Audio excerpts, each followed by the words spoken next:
बघा, मूळ विक्री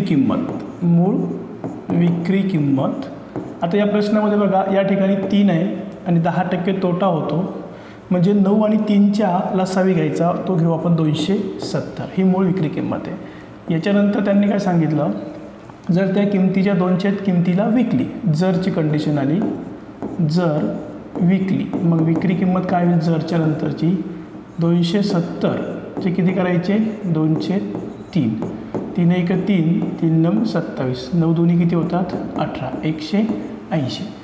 तर 10% तोटा होतो, तर त्याला 10% या ठिकाणी काय होतो तोटा होतो, राईट. 10% तोटा होतो. बरं, मग हा 10% तोटा आपल्याला याच्यावर काढायचा. मग याच्यावरनं काय काढायची आपल्याला खरेदी किंमत काढायची. 180 विक्री किंमत आणि तोटा, याच्यावरून आपण काढणार खरेदी किंमत. मग खरेदी किंमत बरोबर काय असते, या ठिकाणी वर अगोदर येते म्हणून 100, तोटा होतो म्हणजे किती 90, गुणिले त्याची विक्री किंमत किती आहे 180.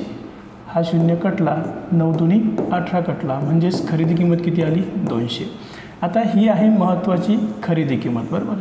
ही खरेदी किंमत त्यांनी काय विचारलं, तर मूळ किमतीवर नफा किती, म्हणजे मूळ विक्री किंमत 270 आहे आणि खरेदी किंमत किती आहे 200.